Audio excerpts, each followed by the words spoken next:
Japan में Meiji era के दौरान एक रेसलर हुआ ओनामी नाम का।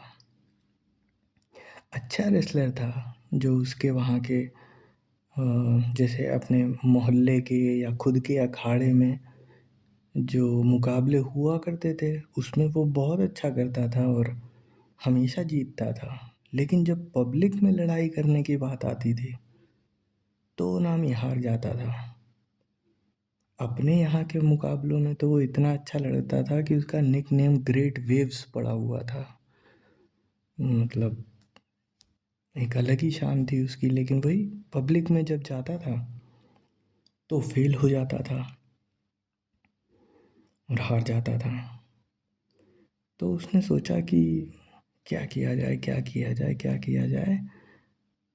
तो उसे मालूम पड़ा कि होकुजू आए हुए। होकुजू एक ज़ेन मास्टर हुए उस समय के, और बहुत शांत और बहुत अच्छे टीचर थे। बहुत ज़्यादा इनके बारे में नहीं सुना होगा लोगों ने, बट बहुत ही नेचुरल लिविंग वाले इंसान थे।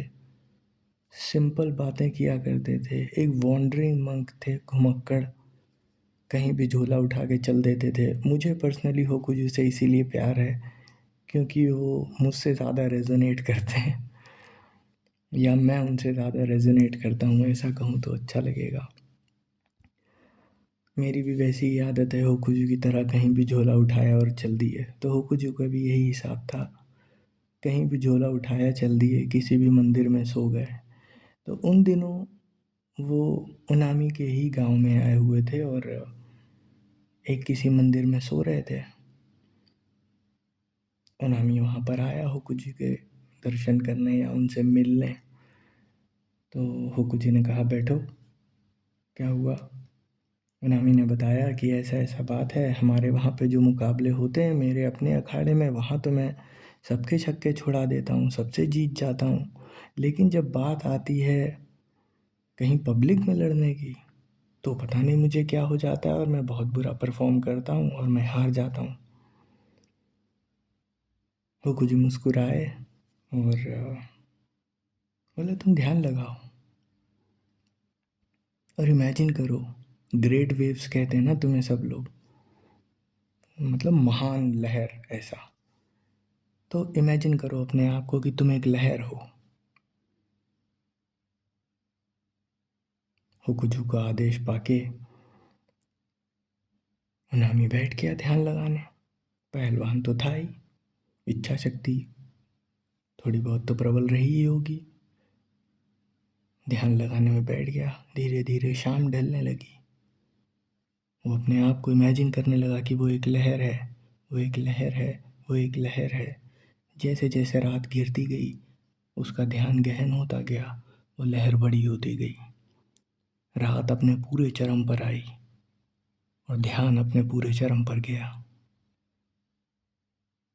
ओनामी का भाव डिसअपियर हो गया और सिर्फ लहर बाकी रह गई। कुछ देर में उसके आसपास की चीज़ें सब उस लहर में डूब गईं। वो मंदिर, वो बुद्ध की प्रतिमा, सब उस लहर ने जैसे निगल लिया हो। वो लहर बड़ी होती चली जा रही थी। अब और कुछ नहीं बचा था, ना ओनामी, ना बुद्ध, ना वो टेम्पल, सिर्फ और सिर्फ एक लहर। और सुबह हो चुकी थी। उस सुबह के साथ ही शायद ओनामी का भी सवेरा हो चुका था। होकुजू उसके पास गए और देखा वो अभी भी ध्यान में बैठा हुआ है।